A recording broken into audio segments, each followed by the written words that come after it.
इस लेक्चर में हम पढ़ेंगे अलजेब्राइक और simplex method for linear programming. Algebraic और simplex method of linear programming normally maximization के प्रॉब्लम पर अप्लाई होता है और उसकी सारी constraints less than equal to type की होती है।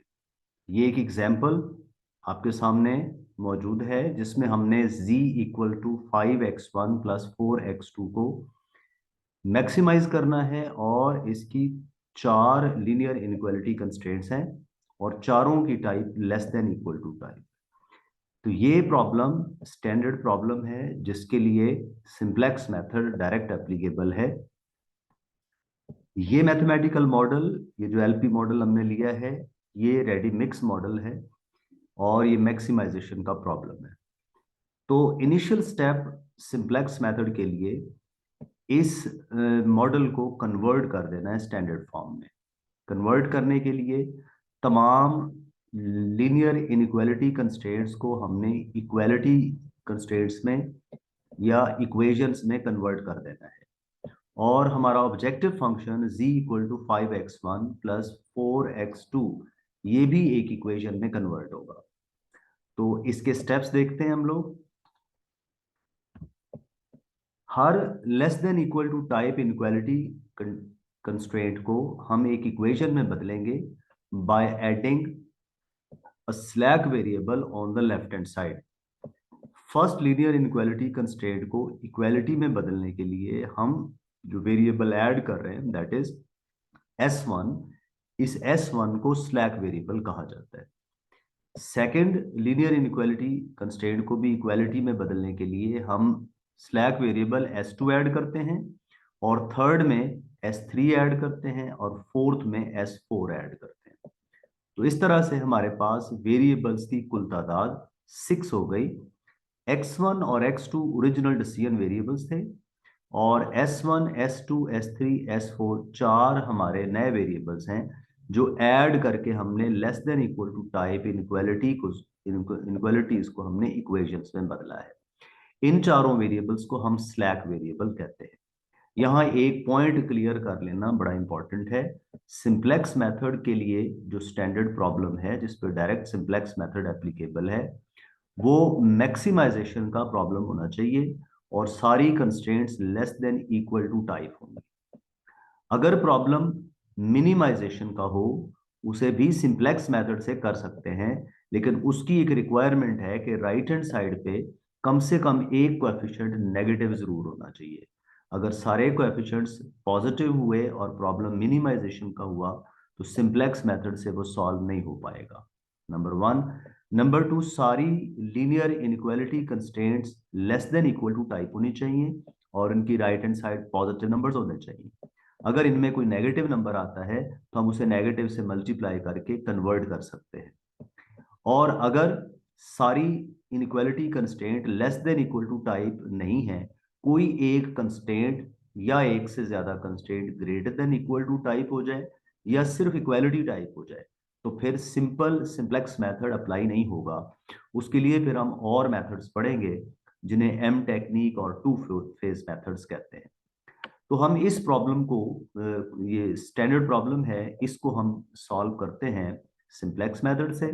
उसके लिए पहला स्टेप है इसका स्टैंडर्ड मॉडल बनाना जिसपे सिंप्लेक्स मेथड एप्लीकेबल हो। आसानी के लिए हम इसे सिंप्लेक्स एलपी मॉडल कह देंगे और इसमें मैक्सिमाइज करना है जी को। अब सारी हमारे पास इक्वालिटी कंस्ट्रेंट हो गई। इन इक्वेशंस को देखते हुए हम ऑब्जर्व करते हैं कि चार इक्वेशंस हैं और हमारे पास इन चार लीनियर इक्वेशंस में 6 वेरिएबल्स इन्वॉल्व हो गए हैं। इन 6 वेरिएबल्स की मौजूदगी में और इन चार इक्वेशंस की मौजूदगी में z को भी हम मैक्सिमाइजेशन ऑब्जेक्टिव फंक्शन को भी हम एक लीनियर इक्वेशन में कन्वर्ट कर देंगे bye shifting all the decision variables on the left hand side. तो ये हो जाएगा z minus 5x1 minus 4x2 और इसमें बाकी चार वेरिएबल्स नहीं हैं तो उन्हें विजुलाइज करने के लिए उनके कोएफिशिएंट्स जीरो कर देते हैं, तो राइट साइड पे जीरो रह जाएगा। तो z इक्वेशन बनेगी, इसमें से z एलिमिनेट कर देना है और सारी जो राइट हैंड साइड एक्सप्रेशंस हैं उन्हें लेफ्ट पे शिफ्ट करके हमारे पास ये भी एक इक्वेशन बन जाएगी। अब हमारे पास z इक्वेशन में x1 x2 के कोएफिशिएंट -5 और -4 नजर आ रहे थे, ओरिजिनल प्रॉब्लम में ये पॉजिटिव थे। S1 S2 S3 S4 नजर नहीं आ रहे थे। इनको विजुलाइज कैसे किया? इनको जीरो कोएफिशिएंट्स के साथ रख के हम यहाँ पे इसे विजुलाइज कर सकते हैं और बाकी कंस्ट्रेंट्स एज इट इज लिखी हुई हैं। अब इसके बाद हम इन कंस्ट्रेंट्स को, ये जो हमारे पास ऑब्जेक्टिव फंक्शन और इनइक्वालिटी कंस्ट्रेंट्स की इक्वेशंस बन गई हैं by introduction of slack variables, इनको हम टेबुलर फॉर्म में कन्वर्ट करेंगे। टेबुलर फॉर्म में कन्वर्ट करना बहुत आसान है। हम बस इनमें से जो वेरिएबल्स हैं, ये पहला कॉलम x1 का, इसको, और सेकंड कॉलम x2 का, फिर उसके बाद s1 का कॉलम, फिर s2 का कॉलम, फिर s3 का कॉलम, फिर s4 का कॉलम, ये हम वेरिएबल्स यहाँ से एक्सट्रैक्ट कर लेते हैं तो एक सिंथेसाइज्ड फॉर्म में हमारे पास ये टेबल बन जाएगा। तो टेबल फॉर्म में हमारे पास ये जो जीरो नजर आ रही है, ये it is actually the z equation, जिसको हमने ये लेफ्ट हैंड साइड के सारे एक्सप्रेशन को राइट हैंड साइड के एक्सप्रेशन को लेफ्ट पे ट्रांसफर किया था। That is -5x1 -4x2 plus 0x1 plus 0s2 plus 0s3 plus 0s4।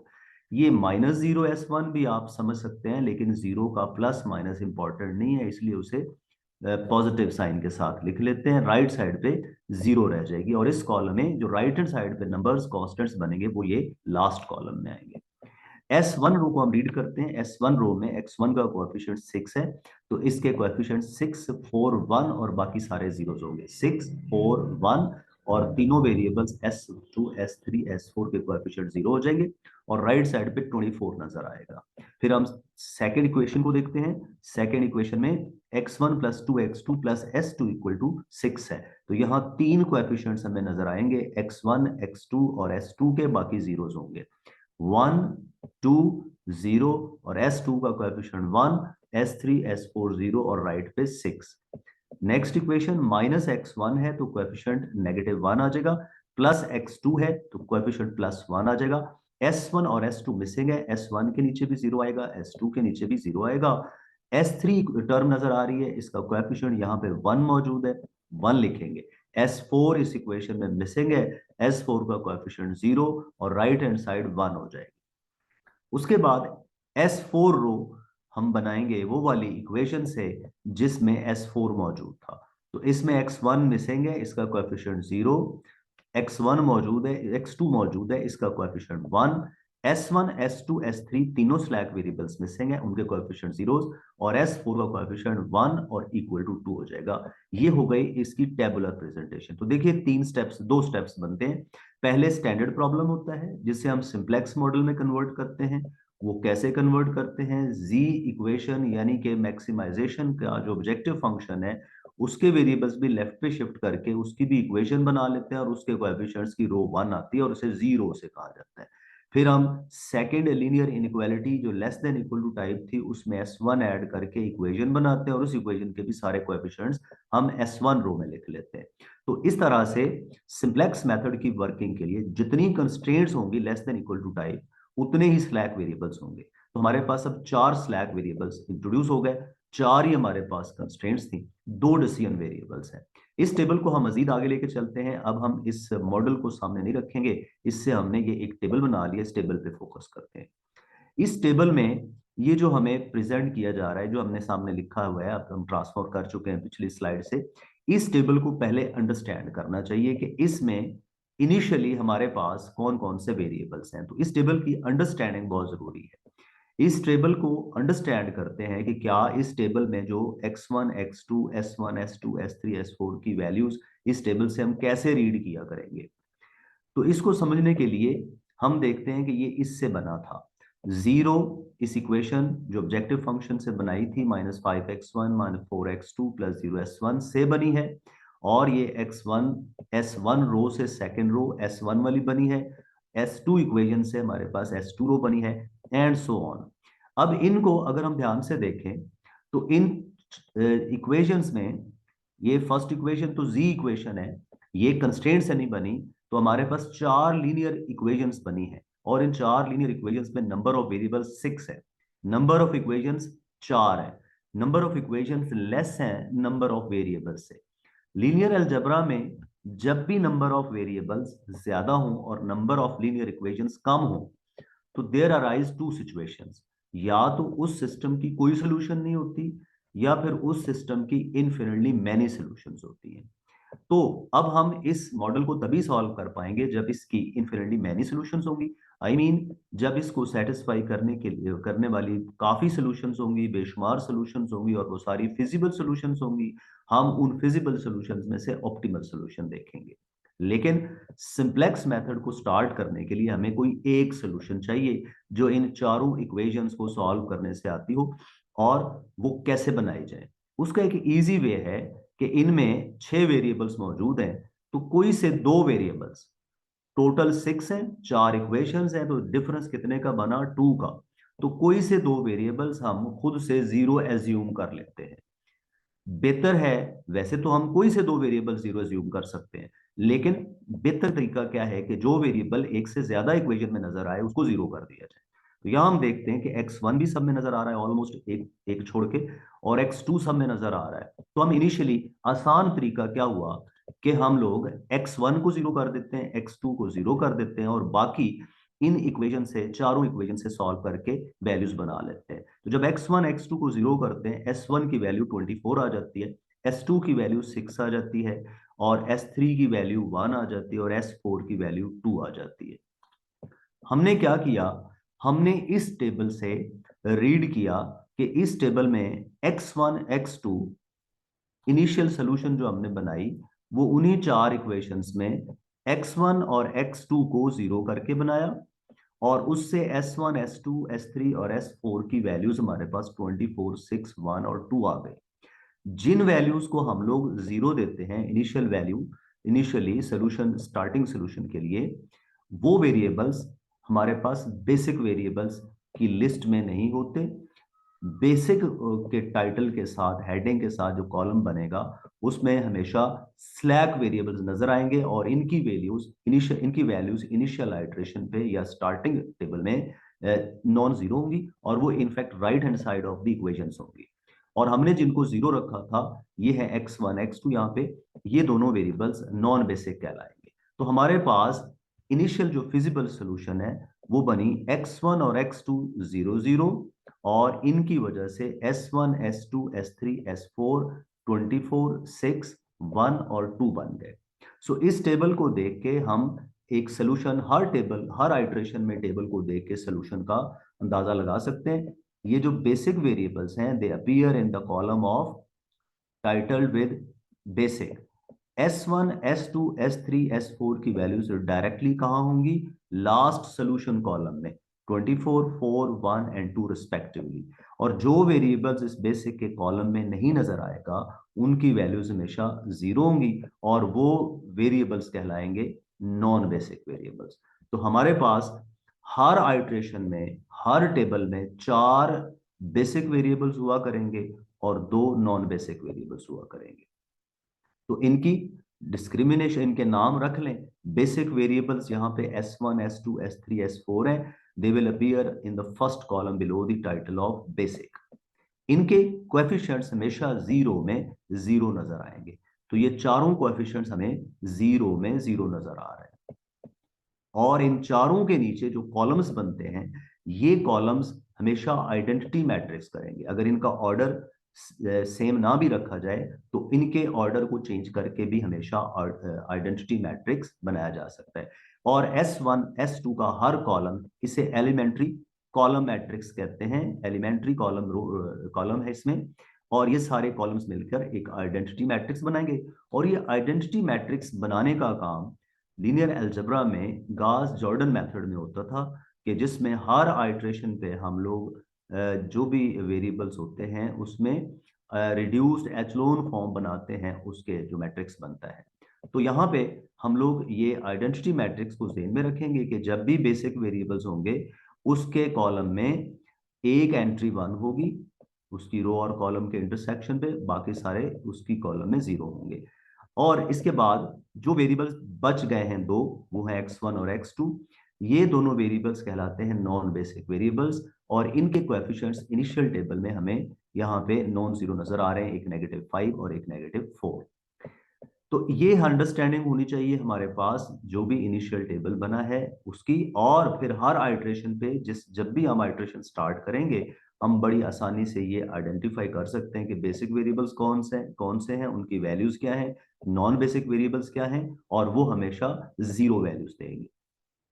अब हम करते हैं जी, इसको आगे बढ़ते हैं। इस टेबल से हम कंक्लूड कर दें कि 4 बेसिक वेरिएबल्स हैं, 2 नॉन बेसिक वेरिएबल्स हैं, और हमारे पास जो इनिशियल फिजिबल सोल्यूशन है वो इनफैक्ट किससे रिलेटेड होगी, वो x1 और x2 से रिलेटेड होगी, that is 0 0। So we are at 0 0। सो ये यहाँ पे पॉइंट आउट फिर कर देते हैं कि सिंप्लेक्स मेथड हमेशा स्टार्ट करता है working from origin and go beyond origin to other versus of the physical region. आगे बढ़ते हैं इसको, अब हम इस पे आइट्रेटिव प्रोसेस शुरू करते हैं। इनिशियल आइट्रेशन में हम लोग 4 काम करेंगे। पहला काम होगा, हम इस टेबल को चेक करेंगे कि ये जो फिजिबल सोल्यूशन इस टेबल्स में प्रेजेंट हो रही है, फिजिबल सोल्यूशन है x1 0 और x2 0, जबकि s1 s2 s3 s4 24 6 1 और 2 है। ये चेक करना है क्या ये ऑप्टिमल है कि नहीं। उसके बाद अगर ऑप्टिमल होती है तो हम उधर ही स्टॉप कर देंगे, अगर ऑप्टिमल नहीं है तो फिर हम इस सोल्यूशन को नई फिजिबल सोल्यूशन से रिप्लेस कर देंगे, यानी हम इस फिजिबल सोल्यूशन को इंप्रूव करने की कोशिश करेंगे। इंप्रूव कैसे करेंगे, हम इन नॉन बेसिक में से कोई एक चूज करेंगे, उसे बेसिक बनाएंगे, और इन एक बेसिक वालों में से कोई एक चूज करके उसे नॉन बेसिक बनाएंगे। यानी one of the non basic variable replaces one of the non basic variable replaces one of the basic variables। इस कॉन्सेप्ट को एंटरिंग वेरिएबल और लिविंग वेरिएबल को के नाम से याद किया जाता है। अगेन रिपीट कर दूं, नॉन बेसिक वेरिएबल में से हमने इस सोल्यूशन को रिप्लेस करने के लिए, जाहिर बात है x1 और x2 चूंकि जीरो लेवल पे है तो हम इनकी वैल्यू बढ़ाना चाहते हैं। मैक्सिमाइजेशन में x1 x2 लगाने से z जीरो आ रहा है, तो जब हम x1 बढ़ाएंगे तो वैल्यू बढ़ेगी। तो बढ़ाना अगर x1 को बढ़ा या x2 को बढ़ाना पड़ा तो s1 और s2 में डेफिनेटली वैल्यूज चेंज होगी। तो हमें देखना है कि किस वेरिएबल को बढ़ाएं और किस वेरिएबल को कम करें।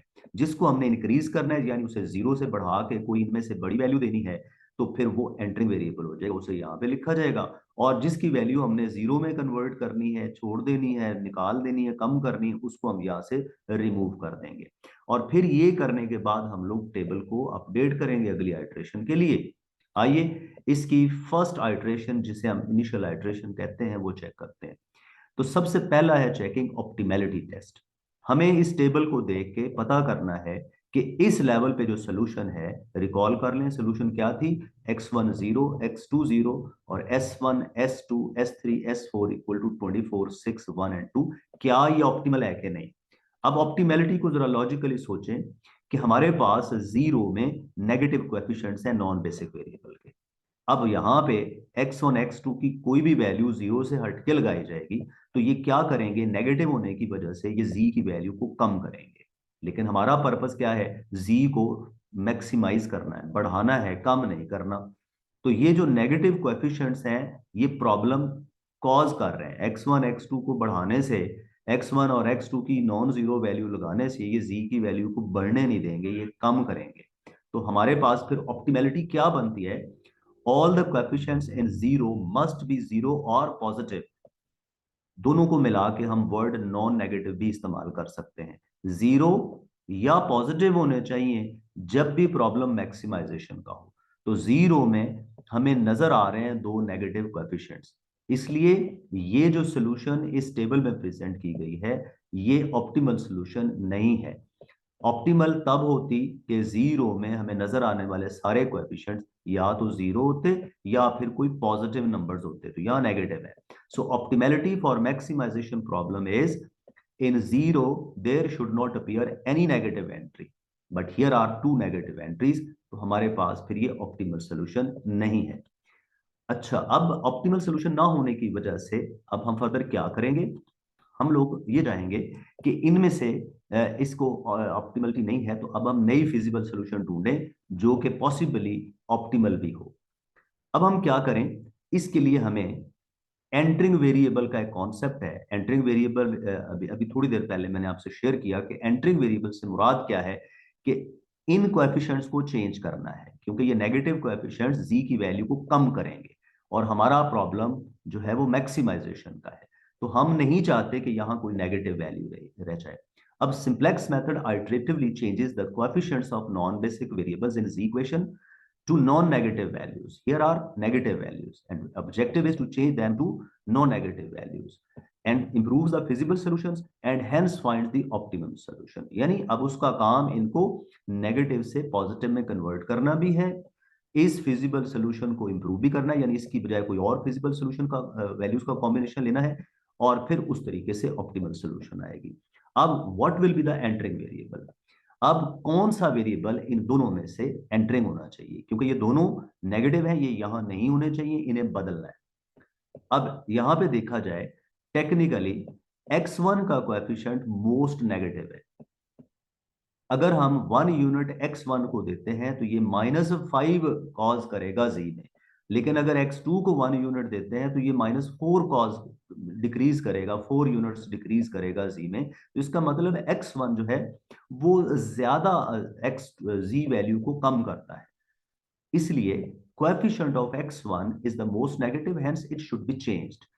और इसको हम कहते हैं कि इसको मुतबादल तौर पर हम ये भी पढ़ लें कि अगर वो 5x1 और 4x1 राइट पे ही रहते जी के, तो ये इक्वेशन हमारे पास ऑब्जेक्टिव फंक्शन का फॉर्मूला था z equal to 5x1 plus 4x2।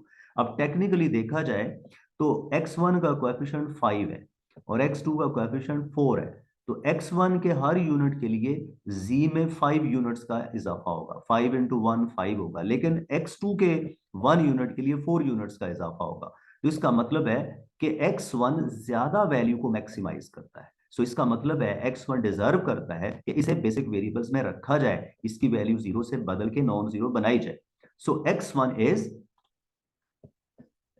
Is entering variable, और इस एंटरिंग वेरिएबल x1 की वजह क्या है? इसका कोएफिशिएंट 0 में मोस्ट नेगेटिव है, ये मोस्ट नेगेटिव है। x2 नहीं है क्योंकि ये नेगेटिव तो है लेकिन मोस्ट नेगेटिव नहीं है, ये स्मॉलरली नेगेटिव है। ये 5 और नेगेटिव और ये 4 और नेगेटिव है, तो मोस्ट नेगेटिव हो गया -5।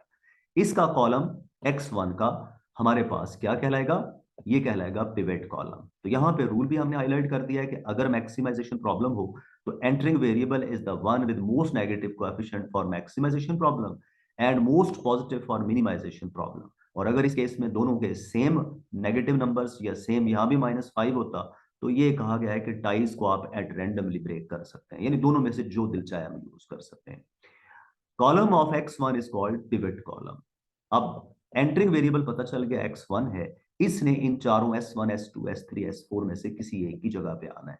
जिसकी जगह पे आना है वो कहलाएगा लिविंग वेरिएबल। लिविंग वेरिएबल का फैसला मिनिमम रेशो टेस्ट से करते हैं। मिनिमम रेशो टेस्ट में हम क्या करते हैं? सबसे पहले पिवट कॉलम में अगर कोई नेगेटिव एंट्री है या जीरो है तो पिवट कॉलम में वो एंट्रीज हम निगलेक्ट कर देते हैं। तो यहाँ पे S3 के अगेंस्ट -1 है और S4 के अगेंस्ट 0 है, हम ये दोनों निगलेक्ट करते हैं और बाकी जो बच गई हैं रेशोज, S1 की एंट्री है, S2 की एंट्री है, इनके सोल्यूशन कॉलम की एंट्री जो कि 24 और 6 है उनके साथ रेशो ली जाएगी। The ratios of all positive coefficients to the corresponding solutions in solution column। ये रेशोज लेने के बाद फर्स्ट रेशो S1 के सामने बनी 24/6 जो कि 4 आता है और 6/1 जो कि 6 आता है। अब मिनिमम रेशो टेस्ट ये कहता है कि इन रेशोज में से जिस वेरिएबल के अगेंस्ट मिनिमम रेशो बनी है वो लिविंग वेरिएबल हो जाएगा। तो ये 4 लीस्ट रेशो है, मिनिमम रेशो है, सो S1 will be leaving variable. ऐसा बेसिक वेरिएबल जिसको हमने एक्सक्लूड करना है और एंटरिंग वेरिएबल को उसकी जगह पे लेके आना है, वो लिविंग वेरिएबल कहलाएगा। और यहां पे भी अगर दो रेशो सेम हो जाएं तो हम दोनों में से कोई एक चूज कर सकते हैं। इसी को हम कहते हैं कि टाइज को हम रैंडमली ब्रेक कर सकते हैं, आर्बिट्रेरीली ब्रेक कर सकते हैं, उसका रूल कोई नहीं है। लीजिए S1 हमारे पास लिविंग वेरिएबल हो गया और इसकी रो बन गई पिवट रो। इन दोनों के इंटरसेक्शन पे 6 मौजूद है, इस 6 को कहते हैं पिवट एंट्री। अब हमारे पास 3 स्टेप्स हो गए। हमने ऑप्टिमैलिटी टेस्ट की, ये ऑप्टिमल नहीं था क्योंकि 0 में नेगेटिव कोएफिशिएंट्स थे। उसके बाद नंबर 2 पे हमने पता किया कि एंटरिंग वेरिएबल क्या है, मोस्ट नेगेटिव कोएफिशिएंट जिस वेरिएबल का जीरो में, वो एंटरिंग वेरिएबल है। लिविंग वेरिएबल क्या है, हमने पिवट कॉलम की नॉन जो पॉजिटिव एंट्रीज हैं उनकी रेशोज ली थी सोल्यूशन कॉलम के साथ, तो जिसकी लीस्ट रेशो आई थी वो हमारा लिविंग वेरिएबल है। अब हम जाते हैं स्टेप 4 पे। स्टेप 4 में हमने क्या करना है, हमने नेक्स्ट आइट्रेशन के लिए टेबल तैयार करना है। ये प्रीवियस हमने टेबल को कंसीडर किया है, यही टेबल हम आगे लेके जा रहे हैं, लेकिन इसमें हम लोग अब कैलकुलेशन करेंगे नेक्स्ट टेबल के लिए। नेक्स्ट टेबल में जाने के लिए हमें सबसे पहले ये जो हमारी पिवट रो है इसको चेंज करना है। दो किस्म की रोज हैं हमारे पास, एक पिवट रो है जो S1 रो है, और बाकी जीरो है, S2 रो, S3 रो, S4 रो है, ये चारों नॉन पिवट रो है। तो हमने नया टेबल कैसे बनाना है, दो डिफरेंट रूल्स हैं। पिवट रो के लिए रूल है कि जो न्यू पिवट रो आप बनाएंगे वो क्या होगी, S1 की जगह हम ले आएंगे X1, और हमारे पास ये जहां यहाँ जो नई रो बनेगी ये कहलाएगी न्यू पिवट रो, और हम इसे डिनोट करेंगे NPR से। इसको बनाने का तरीका क्या है, new pivot row is equal to current pivot row जो कि S1 वाली रो थी, डिवाइड बाय पिवट एंट्री। हम इस पूरी रो को इस पिवट एंट्री 6 से डिवाइड कर देंगे, तो हमारे पास न्यू पिवट रो बन जाएगी। ये लीजिए जी, हमने इसको 6 से डिवाइड कर दिया, पिवट एंट्री 6 है, पिवट रो जो ओरिजिनल है वो S1 रो है। इस S1 रो को जब हम पिवट एंट्री 6 से ही डिवाइड कर देंगे तो नई रो हमारे पास न्यू पिवट रो बनेगी, और अब ये X1 रो बनेगी। अब ये इस स्टेप में हुआ क्या, X1 was entering variable, it has entered to the basics list, and S1 was the leaving variable and it is gone away, और ये हमारे पास अब बन चुका है नॉन बेसिक। अब फर्दर ये तो हो गया पिवट रो का ऑपरेशन। इसके बाद है चार रोज हैं, एक जीरो है, ये भी नॉन पिवट रो है, S2 रो है, S3 रो है और S4 रो है, ये नॉन पिवट रोज हैं। तो सबसे पहले देखिए नॉन पिवट रो का तरीकाकार क्या है। ये सिंप्लीफाई हो गई हमारी न्यू पिवट रो, ये 6/6 1, 4/6 2/3 बनेगा, 1/6 बनेगा, और ये 24/6 का आंसर 4 बनेगा, और सारी एंट्रीज बाकी जिनमें जीरो थे वो 6 से डिवाइड भी करेंगे तो जीरो ही रहेंगे। अब हम आते हैं नॉन पिवट रो का क्या तरीका है। हर नॉन पिवट रो जो बनानी है हमने, वो क्या बनानी है, न्यू पिवट रो कैसे बनानी है, current row. Non pivot row बनाने का तरीका, न्यू रो बनानी है current row minus its pivot coefficient multiplied by new pivot row. मतलब अगर हम जीरो नहीं बनाना चाहते हैं तो उसका तरीका एक आ रहा है कि इस जीरो में से माइनस कर देंगे जीरो का पिवट एलिमेंट, यानी जो पिवट कॉलम का एलिमेंट है -5, उसे NPR से मल्टीप्लाई कर देंगे। इसको हम थोड़ा और आसान कर लेते हैं, हम इसको आसानी से और भी समझ सकते हैं कि अगर ये फार्मूला हम बार बार इंप्लीमेंट करें तो ये थोड़ा सा कंफ्यूजन क्रिएट करता है, ये बुक्स में यही लिखा हुआ है, लेकिन हम इसको और तरह से देखते हैं। देखिए हम सबसे पहले क्या करेंगे, हम जीरो कंसीडर करेंगे और इस न्यू पिवट एंट्री के ऊपर वाला जो भी एंट्री जीरो में वो लिख लेंगे। तो जैसे ही हमने ये एंट्री लिखी, ये -5 है, तो हम यहां से फौरन ऑपरेशन बना सकते हैं, हमने इसको -5 को जीरो बनाना है, तो वो इस 1 का 5 टाइम्स ऐड करने से, यानी हम इसमें 5 ऐड करना चाहते हैं, लेकिन रूल जो है वो क्या है, हमने इसके ऊपर गास जॉर्डन रूल अप्लाई करना है, उसके ऑपरेशन यूज करने हैं, वो ऑपरेशन रो ऑपरेशन है, यानी आप अकेला 5 इसमें नहीं ऐड कर सकते, हमने इसका पिवट एंट्री का 5 टाइम इसमें ऐड करना है, और वो सिर्फ पिवट एंट्री का ही नहीं होगा, पूरी रो का 5 टाइम रेलेवेंट एंट्रीज में ऐड होगा। तो हम इस नंबर को देख के जो कि -5 है, हम इसका 5 टाइम्स ऐड कर देंगे। अगर यहाँ पे +5 होता तो हम 5 टाइम्स माइनस कर देते। सो हमने क्या करना है, ऑपरेशन बनता है whatever the number above और below new pivot entry is, हम उसका रिवर्स प्रोसीजर करेंगे। अगर वो पॉजिटिव है तो हम माइनस कर देंगे, माइनस होगा तो प्लस कर देंगे।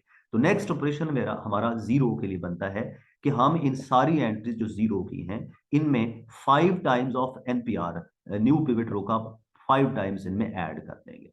तो 5 टाइम्स ऐड करते हैं, तो -5 में 5 टाइम्स ऑफ 1 ऐड होगा, -4 में 5 टाइम्स ऑफ 2/3 ऐड होगा, जीरो में 5 टाइम्स ऑफ 1/6 ऐड होगा, जीरो में 5 टाइम्स ऑफ जीरो ऐड होगा, जीरो में 5 टाइम्स ऑफ जीरो ऐड होगा, जीरो में 5 टाइम्स ऑफ जीरो ऐड होगा, और इस जीरो में 5 टाइम्स ऑफ 4 ऐड होगा। ये हमारे पास जीरो आ गया। हम बढ़ते हैं आगे S2 रो की तरफ। S2 रो में हमें 1 नजर आया है, इसका ऑपरेशन सिंपल हो गया बहुत, ये चूंकि 1 है प्लस का, तो हम इसमें से NPR को सिंपली माइनस कर देंगे या वन टाइम माइनस कर देंगे। तो हमारे पास जो ऑपरेशन बनता है वो हम लिखते हैं कि हम NPR का वन टाइम लेंगे और S2 रो में से माइनस कर देंगे। तो S2 रो में से माइनस करेंगे तो न्यू एंट्रीज हमारे पास ये बन जाएंगी। इस वन में से माइनस हो जाएगा वन टाइम ऑफ वन, इस टू में से माइनस हो जाएगा वन टाइम ऑफ 2/3, और इस जीरो में से माइनस हो जाएगा वन टाइम ऑफ 1/6, इस वन में से माइनस हो जाएगा वन टाइम ऑफ जीरो, और इस जीरो में से माइनस हो जाएगा वन टाइम ऑफ जीरो, फिर जीरो में से वन टाइम ऑफ जीरो, और फिर 6 में से माइनस हो जाएगा वन टाइम ऑफ 4। इसके बाद S3 रो को हम देखते हैं। S3 रो में हमें -1 नजर आया। ये भी आसान ऑपरेशन है। ये 1 नजर आ रहा है हमारे पास NPR में, सिंपली NPR इसमें ऐड कर देंगे तो यहाँ जीरोस नजर आना शुरू हो जाएंगे। तो हम क्या करेंगे, वन टाइम ऑफ NPR इसमें ऐड करते हैं। तो ऑपरेशन बना S3 रो बनाने के लिए प्लस कर देना S3 रो पुरानी में, ओरिजिनल में S3 रो में वन टाइम ऑफ NPR। तो वन टाइम आप इसका ऐड करते हैं, 1 × 1 इसमें ऐड होगा, 1 × 2/3 इसमें ऐड होगा, 1 × 1/6 इसमें ऐड होगा, 1 × 0 ऐड होगा, 1 × 0 ऐड होगा, 1 × 0 ऐड होगा, 1 × 4 ऐड होगा।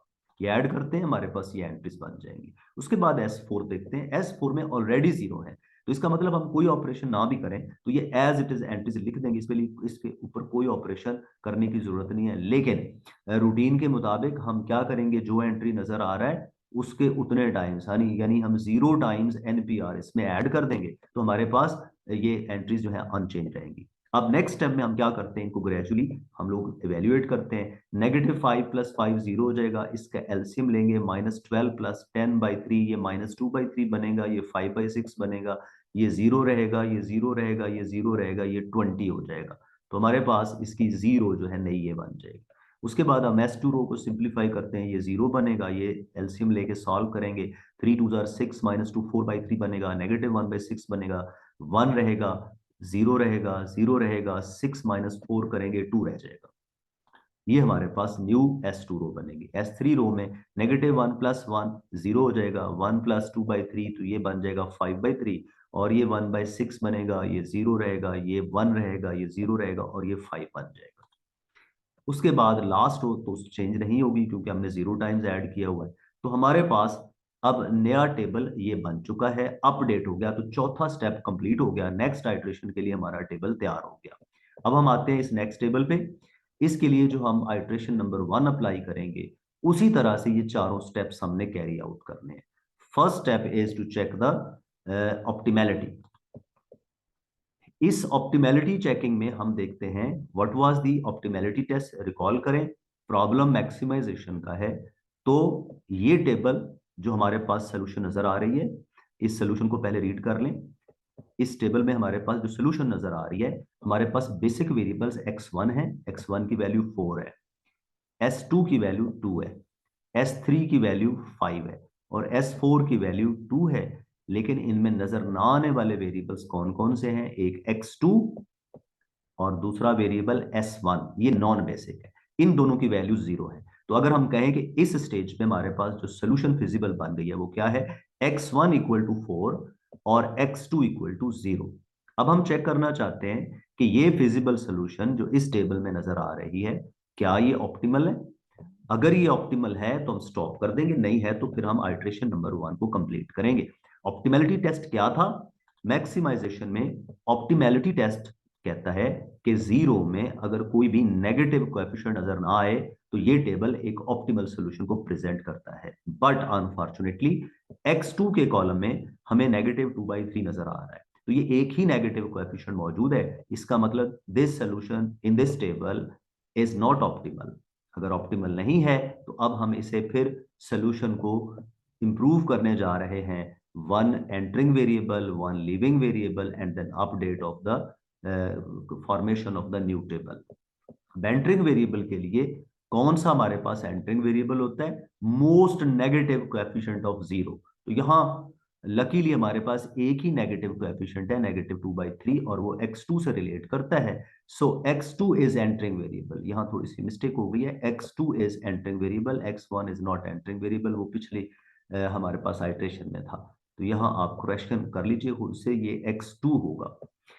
अब हम इसको एंटरिंग वेरिएबल बना चुके हैं। अब लिविंग वेरिएबल के लिए क्या करना है, हमने x2 के कॉलम की हमने रेशोज लेनी है, सोल्यूशन कॉलम की एंट्रीज के साथ, और मिनिमम रेशो टेस्ट अप्लाई करना है। 4 डिवाइडेड बाई 2/3 करना है, 2 डिवाइडेड बाई 4/3 करना है, 5 डिवाइडेड बाई 5/3 करना है, और 2 डिवाइडेड बाई 1 करना है। इन्हें हम सिंप्लीफाई करते हैं। अगर हम इन्हें सिंप्लीफाई करते हैं तो व्हाट हैपन्स, सिंप्लीफाई करने से हमारे पास x1 के अगेंस्ट 6 आ गया, s2 के अगेंस्ट 3/2 आ गया, और 5 के s3 के अगेंस्ट हमारे पास 2 आ गया, और उसके बाद हमारे पास क्या बना, S4 के अगेंस्ट हमारे पास 2 आ गया। इनमें सबसे मिनिमम जो रेशो है वो 3/2 है, और ये कोरिस्पॉन्ड करती है S2 से। तो S2 हमारे पास by minimum ratio test S2 leaving variable हो गया। हमारे पास एंट्रिंग वेरिएबल भी डिसाइड हो गया, लिविंग वेरिएबल भी डिसाइड हो गया, और इन दोनों के इंटरसेक्शन पे हमारे पास पिवट एंट्री बन गई 4/3। अब हम क्या करने जा रहे हैं, जब हमारे पास लिविंग वेरिएबल पता चल गया, एंट्री वेरिएबल पता चल गया, पिवट एंट्री पता चल गई, तो अब हम न्यू टेबल कंस्ट्रक्ट करेंगे और नेक्स्ट आइटरेशन उस पर लगाएंगे। अब न्यू टेबल के लिए आप रिकॉल करें कि दो ही तरह के ऑपरेशंस होते हैं कि इस ओरिजिनल पिवट रो से नई पिवट रो कैसे बनानी है। ये S2 रो बनाने, S2 रो हमारे पास ओरिजिनल पिवट रो है, हम S2 को रिप्लेस कर देंगे X2 से, और न्यू पिवट रो कैसे बनाएंगे, by dividing with pivot entry. इसको अगर हम डिवाइड करें तो ये हमारे पास न्यू पिवट रो की पोजीशन बन गई, S2 की जगह X2 आ गया, X2 आ गया, और इसकी एंट्रीज कैसे बनानी है, divide by pivot entry. New pivot row is equal to current pivot row divided by pivot entry. तो पिवट एंट्री हमारे पास 4/3 थी, तो हम पूरी रो जो S2 रो ओरिजिनल थी, अब वो X2 रो बन जाएगी, NPR से नोट करेंगे, उन सारी एंट्रीज को 4/3 से डिवाइड कर देंगे। ये डिवाइड करने के बाद थोड़ी सिंप्लीफिकेशन करते हैं तो हमारे पास एंट्रीज बनेगी 0, 1, -1/8, 3/4, 0, 0 एंड 3/2। अब हम आते हैं जी नॉन पिवट रोज की तरफ। नॉन पिवट रोज में सबसे पहले जीरो, जीरो में इस 1 के ऊपर हमारे न्यू जो पिवट एंट्री है इसके ऊपर -2/3 नजर आता है। तो यहीं से हमें ऑपरेशन पता चलता है कि जीरो की एंट्रीज को कैसे चेंज करना है। वो -2/3 बताता है कि आप इस पिवट रो का, न्यू पिवट रो का 2/3 टाइम्स इसमें ऐड कर दें, तो ये एंट्री गॉस जॉर्डन मेथड से ऊपर जीरो बन जाएगी। तो हमारा न्यू ऑपरेशन क्या बना, प्लस करना है 2/3 टाइम्स ऑफ NPR। ये रही जीरो की ओरिजिनल एंट्रीज, अब इनमें 2/3 ऑफ NPR ऐड करेंगे। तो जीरो में 2/3 ऑफ जीरो ऐड होगा, इस जीरो में 2/3 ऑफ जीरो ऐड होगा, -2/3 में 2/3 टाइम्स ऑफ 1 ऐड होगा, 5/6 में 2/3 टाइम्स ऑफ -1/8 ऐड होगा, and so on, all entries will be of this type. उसके बाद हम आगे बढ़ते हैं, हम चलते हैं X1 रो की तरफ। X1 रो में हमें नजर आता है 2/3। तो अब चूंकि ये पॉजिटिव है, तो अब हम क्या करेंगे, इसका 2/3 टाइम्स इसमें से माइनस कर देंगे। 2/3 टाइम्स इसमें से माइनस करेंगे तो ये हमारा इसके ऊपर रो ऑपरेशन बना। तो न्यू X1 रो चेंज हो जाएगी इनमें से -2/3 टाइम्स माइनस करने के बाद। तो ये -2/3 टाइम्स माइनस हो रहा है जी, 1 में से माइनस हो रहा है 2/3 टाइम्स ऑफ 0, 2/3 में से 2/3 टाइम्स ऑफ 1, और 1/6 में से 2/3 टाइम्स ऑफ -1/8, और 0 में से 2/3 टाइम्स ऑफ 3/4। 0 में से 0 ही माइनस होगा, इस 0 में से भी 0 माइनस होगा, 4 में से माइनस होगा 2/3 टाइम्स ऑफ 3/2। उसके बाद है जी S3 रो। S3 रो में हमें 1 के नीचे जो एलिमेंट नजर आ रहा है, वो नंबर नजर आ रहा है 5/3 है। तो S3 रो में 5/3 नजर आ रहा है, तो हमारे पास ऑपरेशन क्या बनता है, इसी 5/3 को NPR से मल्टीप्लाई करेंगे और पूरी S3 रो में से माइनस कर देंगे। So new operation is this, minus करना है 5/3 टाइम्स ऑफ NPR। अब इसका 5/3 टाइम्स 0 रहेगा, इसका 5/3 टाइम्स 5/3 बनेगा, इसका 5/3 टाइम्स इसमें से माइनस होगा, इसका 5/3 टाइम्स इसमें से माइनस होगा, और हमारे पास इस तरह के सब्ट्रैक्शंस नजर आएंगे। उसके बाद हम करते हैं जी नेक्स्ट रो पे, और नेक्स्ट रो है S4 रो। S4 रो में हमें नजर आ रहा है 1। ये सिंपल ऑपरेशन हो गया, ये भी 1 है और ये भी 1 है, तो सिंपली NPR इसमें से माइनस कर देंगे, और इसी को हम कहते हैं कि -1 टाइम्स ऑफ NPR करना है S4 रो में से। तो जब -1 टाइम्स ऑफ NPR करेंगे, हमारे पास न्यू एंट्रीज इस तरह की नजर आएंगी। 0 में से 0 माइनस हो जाएगा, 1 में से 1 टाइम 1 माइनस हो जाएगा, 0 में से 1 टाइम ऑफ -1/8 हो जाएगा, और 0 में से 1 टाइम्स 3/4 होगा, 0 में से 0 होगा, 1 में से 0 होगा, और 2 में से 1 टाइम्स 3/2 हो जाएगा। अब हम इनको सिंप्लीफाई करते हैं। 0 की एंट्रीज एंड पे ये बनेंगी, x1 की एंट्रीज बन जाएंगी सिंप्लीफाई होके, S3 की एंट्रीज बन जाएंगी, और फिर S4 की एंट्री सिंप्लीफाई होके बन जाएंगी। तो अब हमारा जो नेक्स्ट टेबल है ये कंप्लीट हो गया। अब इस टेबल को हम चलेंगे आगे। नेक्स्ट टेबल कंप्लीट होने के बाद हम आइट्रेशन नंबर 2 की तरफ चलेंगे।